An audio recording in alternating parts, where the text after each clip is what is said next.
ഇപ്പോൾ കേരള മദ്യവിരുദ്ധ ഏകോപന സമിതിയുടെ സംസ്ഥാന ജനറൽ സെക്രട്ടറിയും അഭിഭാഷകനുമായ ചാർലി പോൾ കൂടി ചേർന്നുണ്ട്. ശ്രീ ചാർലി പോൾ, സ്കൂളുകളിലും കോളേജുകളിലും നടക്കുന്ന, അതായത് സംസ്ഥാനത്താകെ ഇപ്പോൾ ലഹരിയുടെ ഒരു ഒഴുക്കുണ്ട്. അതിന് പിന്നാലെ പഠിക്കുന്ന വിദ്യാർത്ഥികൾ, കോളേജുകളിലും സ്കൂളുകളിലും പഠിക്കുന്ന വിദ്യാർത്ഥികളുടെ പക്കൽ പോലും കഞ്ചാവിൻ്റെ പൊതികൾ കണ്ടെത്തുന്ന ഒരു സാഹചര്യം. ഹോസ്റ്റലിൽ നിന്നും കഴിഞ്ഞ ദിവസം രാത്രിയോടെ ഡാൻസ് ഓഫ് സംഘം കണ്ടെത്തുന്നത് 2 കിലോയോളം കഞ്ചാവാണ്. അത് പിടികൂടുന്നത് ഈ ചെറിയ ചെറിയ പാക്കറ്റുകളിലാക്കി തൂക്കി വിൽക്കുന്ന യന്ത്രം അടക്കം കണ്ടെത്തിയിട്ടുണ്ട്. ഈ തൂക്കി വിൽക്കാനായി ഈ പാക്കറ്റുകളിലാക്കുമ്പോഴാണ് പോലീസ് അവിടേക്ക് എത്തുന്നത്. എത്രത്തോളം അധപതിച്ചതാണ് ഇന്ന് കോളേജുകളുടെ ഒരു ഭരണം എന്ന് തന്നെ പറയേണ്ടിയിരിക്കുന്നു. തീർച്ചയായിട്ടും. കാരണം കോളേജ് ഹോസ്റ്റലുകളൊക്കെ ഭാവി തലമുറയെ വാർത്തെടുക്കേണ്ട കേന്ദ്രങ്ങളായി മാറേണ്ട സ്ഥലങ്ങളാണ്. ഒരു കാലഘട്ടത്തിലൊക്കെ ഈ രാഷ്ട്രീയ പ്രസ്ഥാനങ്ങളൊക്കെ ഇത്തരം ലഹരിക്കും സാമൂഹ്യ തിന്മകൾക്കൊക്കെ എതിരായി പ്രവർത്തിച്ചിട്ടുള്ള സംഘടനകളാണ്. പ്രത്യേകിച്ചും SFI പോലുള്ള പ്രസ്ഥാനങ്ങൾ ജനാധിപത്യം, സോഷ്യലിസം എന്നുള്ള മുദ്രാവാക്യമൊക്കെ മുഴക്കി ഇത്തരം പ്രവണതകൾക്കെതിരെയാണ്. പക്ഷെ അടുത്ത കാലത്ത് പിടിക്കപ്പെടുന്ന, ഇപ്പൊ കളമശ്ശേരിയിലാണെങ്കിലും യൂണിയന്റെ ജനറൽ സെക്രട്ടറിയാണ് പിടിക്കപ്പെട്ടതെന്നാണ് ഞാൻ മനസ്സിലാക്കുന്നത് വാർത്തകളിൽ നിന്ന്. അപ്പൊ ഒരുപാട് പ്രക്രിയ ഈ വിദ്യാർത്ഥി രാഷ്ട്രീയം ഒരു മറയായി കണ്ടുകൊണ്ട് ലഹരി വസ്തുക്കളും അതുപോലെ തന്നെ മദ്യവും രാസലഹരികളും ഒക്കെ വിതരണം ചെയ്യുന്ന കേന്ദ്രങ്ങളായി ഹോസ്റ്റലുകൾ മാറിയിട്ടുണ്ട് എന്നുള്ളത് നമ്മെ ഞെട്ടിപ്പിക്കുന്ന കാര്യമാണ്. ഒരു പരിധിവരെ ഒറ്റ അടിക്ക് നമ്മൾ കേരളത്തിലെ എല്ലാ ഹോസ്റ്റലുകളും റെയ്ഡ് നടത്തണമായിരുന്നു. ഇപ്പൊ ഇവിടെ റെയ്ഡ് നടത്തിയ വിവരം അറിയുമ്പോൾ മറ്റ് ഹോസ്റ്റലുകളിൽ ലഹരി ഉണ്ടെങ്കിൽ അതവർ മാറ്റിയിട്ടുണ്ടാകും. ഒരു ഒറ്റയടിക്കുള്ള ഒന്നിച്ചുള്ള ഒരു ഇതായിരുന്നു കുറച്ചും കൂടി ഫലപ്രദമായിരുന്നു. പക്ഷെ ഇതേതായാലും നല്ലത് തന്നെ. കാരണം നമ്മൾ തിരിച്ചറിയേണ്ട വസ്തുത നമ്മുടെ യുവത മുഴുവൻ ലഹരിക്ക് അടിമപ്പെടുന്നുള്ള വസ്തുതയാണ്. ഇത് സ്മാൾ ക്വാണ്ടിറ്റി അല്ല, മീഡിയം ക്വാണ്ടിറ്റി അല്ല, കൊമേഴ്സ്യൽ ക്വാണ്ടിറ്റി ആയിട്ട് വേണം നമുക്ക് കാണാൻ. കാരണം 2 കിലോയോളം ഒരാളുടെ മുറിയിൽ നിന്ന് പിടിച്ചതായിട്ടും 10 കിലോയോളം കൊമേഴ്സ്യൽ ക്വാണ്ടിറ്റി ഉണ്ടായിരുന്നതായിട്ട് നമ്മൾ മനസ്സിലാക്കുന്നത്. ഈ കൊമേഴ്സ്യൽ ക്വാണ്ടിറ്റി ഉണ്ടായിക്കഴിഞ്ഞാൽ 10 വർഷവും പരമാവധി 20 വർഷവും കഠിന തടവും 2 ലക്ഷം രൂപ പിഴയുമാണ് ശിക്ഷ എന്ന് പറയുന്നത്. അപ്പൊ അവിടെ വെയിങ് മെഷീൻ ഉപയോഗിച്ച് ചെറിയ പാക്കറ്റുകളിലേക്ക് മാറി വിൽപ്പന നടത്താൻ ശ്രമിക്കുമ്പോഴാണ് DCP അവരെ അറസ്റ്റ് ചെയ്യുന്നത് എന്നാണ് ഞാൻ മനസ്സിലാക്കുന്നത്. അപ്പൊ മീഡിയം ക്വാണ്ടിറ്റി ആണെങ്കിൽ പോലും 10 വർഷം വരെ കഠിന തടവും 1 ലക്ഷം വരെ പിഴയും കൊടുക്കേണ്ട വസ്തുതയാണ്. ഇനി കഞ്ചാവ് ചെടി നട്ടാൽ പോലും 10 വർഷം വരെ കഠിന തടവും 1 ലക്ഷം രൂപ പിഴയുമാണ് വിധിക്കുന്നത്. അത്രമേൽ വ്യാപകമായ ശിക്ഷയ്ക്ക് സാധ്യതയുള്ള ഒരു വസ്തുവിന്റെ വിൽപ്പനയാണ് കോളേജ് വിദ്യാർത്ഥികൾ നടത്തിയിട്ടുള്ളത് എന്നറിയുമ്പോഴാണ് അതിന്റെ ഗൗരവം മനസ്സിലാകുക.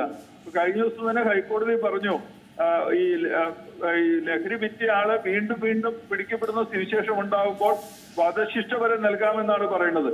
അപ്പൊ കൊമേഴ്സ്യൽ ക്വാണ്ടിറ്റി ലഹരി മരുന്നായി ഒന്നിൽ പിടിക്കപ്പെട്ടാല് ആവർത്തിച്ച് ചെയ്യുന്ന കുറ്റത്തിന് വധശിക്ഷ വരെ കിട്ടാവുന്ന കുറ്റകൃത്യമാണ് കുട്ടികൾ ചെയ്തുകൊണ്ടിരിക്കുന്നത്. ഇതിപ്പോ ആദ്യത്തെ ആയതുകൊണ്ട് നമുക്ക് വധശിക്ഷ എന്ന് ഞാൻ പറയുന്നില്ല. എന്നാലും കൊമേഴ്സ്യൽ ക്വാണ്ടിറ്റിയാണ് അവർ ഉപയോഗിച്ചതെന്ന് ഞാൻ മനസ്സിലാക്കുന്നു. അപ്പൊ ഈ പ്രവണതകളൊക്കെ തന്നെ നമ്മൾ മുളയിലെ നുള്ളേണ്ടതാണ്. അപ്പൊ ആദ്യഘട്ടത്തിൽ രാഷ്ട്രീയക്കാരൊക്കെ സഹായിക്കാൻ ചെന്നു എന്നാണ് മനസ്സിലാക്കുന്നത്. ലഹരിയെ സഹായിക്കാൻ ചെല്ലുന്ന എല്ലാവരും തന്നെ മരണത്തിന്റെ വ്യാപാരികളായി കാണേണ്ടിയിരിക്കുന്നു. കാരണം പുതിയ തലമുറയുടെ മസ്തിഷ്കത്തെയാണ് ഇത് കാർന്നു തിന്നുന്നത്, നശിപ്പിക്കുന്നത്. ഇപ്പോൾ യുവതലമുറ മുഴുവൻ കേരളത്തിൽ പാഴ്ജന്മങ്ങളായി മാറുന്ന ഒരു പ്രക്രിയ നടക്കുമ്പോൾ അത്തരം പ്രവണതയെ സഹായിക്കാൻ ചെല്ലുന്ന രാഷ്ട്രീയക്കാരും മരണത്തിന്റെ വ്യാപാരികളായി കാണേണ്ടിയിരിക്കുന്നു. ഒരു കാരണവശാലും ലഹരി വിൽക്കുന്നവരെ നമുക്ക് സമൂഹത്തിന്റെ പൊതുധാരയോടൊപ്പം ചേർത്ത് നിൽക്കാൻ പറ്റില്ല.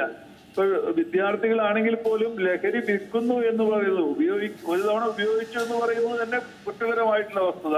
പക്ഷെ വിൽക്കുന്നവരായി മാറുന്നു എന്ന് പറയുന്നത് വളരെ ഗുരുതരമായ കുറ്റകൃത്യമാണ്. അവരെ കഠിനമായ ശിക്ഷയ്ക്ക് വിധേയമാക്കേണ്ടിയിരിക്കുന്നു.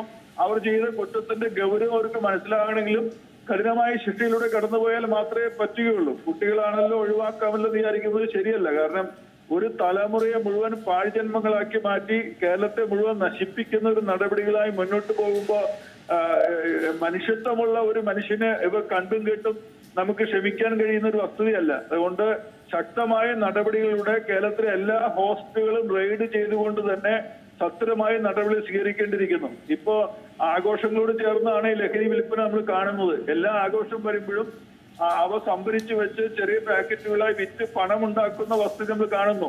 പല കോളേജ് വിദ്യാർത്ഥികളുടെ കയ്യിലും അമിതമായ തുക കാണപ്പെടുന്നുണ്ട്. അവർ മാതാപിതാക്കളെ ശ്രദ്ധിക്കണം. എന്റെ കുട്ടിയുടെ കയ്യിൽ അമിതമായ തുക എത്തിച്ചേരുമ്പോൾ അവർ ഏത് തരത്തിലാണ് ആ തുക കണ്ടെത്തിയെന്ന് നമ്മൾ ശ്രദ്ധിക്കേണ്ടിയിരിക്കുന്നു. ലഹരിയുടെ വിൽപ്പന എന്ന് പറയുന്നത് വലിയ തുക എളുപ്പം വന്നു ചേരുന്ന ഒരു പ്രക്രിയയാണ്. അതുകൊണ്ട് ഈ ലഹരി ഉപയോഗിക്കുന്ന പലരും പിന്നീട് ലഹരിയുടെ വിൽപ്പനക്കാരായി മാറുന്നുണ്ടെന്നുള്ള യാഥാർത്ഥ്യം നമ്മൾ മനസ്സിലാക്കുന്നു. കാരണം അത് ലഹരി ഉപയോഗിക്കുന്നവർക്ക് വീണ്ടും ലഹരി വേണമെങ്കിൽ ഒന്ന് ലഹരി കൊടുക്കുന്നവരായി മാറേണ്ടിയിരിക്കുന്നു, മറ്റുള്ളവരെ കൂട്ടം ചേർത്ത് ലഹരിയുടെ അടിമകളായി മാറ്റേണ്ടിയിരിക്കുന്നു. അതുകൊണ്ട് ലഹരിക്കെതിരെ ഉള്ള പോരാട്ടങ്ങൾ സാമൂഹ്യ രാഷ്ട്രീയ പ്രസ്ഥാനങ്ങളും എക്സൈസും പോലീസും ഒക്കെ അതിശക്തമായി മുന്നോട്ട് കൊണ്ടുപോയില്ലെങ്കിൽ കേരളം വെറും സർവനാശം വിതയ്ക്കപ്പെട്ട ഒരു ഭൂമിയായി മാറും, മരുഭൂമിയായി മാറും എന്നുള്ള കാര്യത്തിൽ തർക്കമില്ല.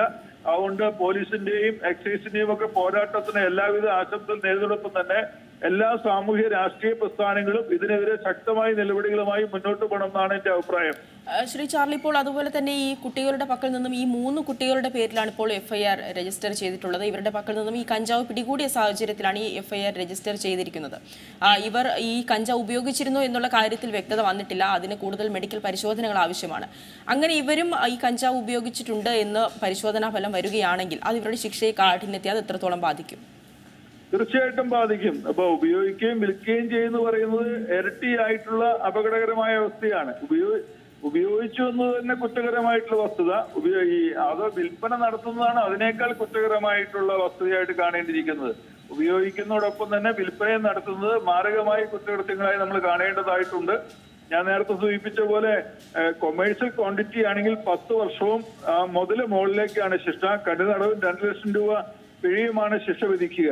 പിന്നെ ക്വാണ്ടിറ്റി അനുസരിച്ച് ജാമ്യം കിട്ടാവുന്ന വകുപ്പുകളുമുണ്ട്. പക്ഷെ ഇപ്പൊ പിടിച്ചിരിക്കുന്ന ഇതനുസരിച്ച് നമ്മൾ കേൾക്കുന്നതനുസരിച്ച് ജാമ്യം കിട്ടാവുന്നതുമല്ല, ജാമ്യം കിട്ടാവുന്ന കുറ്റകൃത്യമല്ല അവർ ചെയ്തിട്ടുള്ളത്. കുറ്റത്തിന്റെ ഗൗരവം വർദ്ധിപ്പിക്കുന്നതാണ്. പരിശോധനയുടെ അവർ ഉപയോഗിച്ചിരുന്നതെന്ന് കണ്ടെത്താൻ കഴിയും. ഏതായാലും വിൽപ്പനക്കാരായി മാറിയിട്ടുള്ളവർ ഉപയോഗിച്ചിട്ടുണ്ടാകാനോ ഉപയോഗിക്കുന്നവരായിട്ടുള്ളവരാകാനുമാണ് സാധ്യത.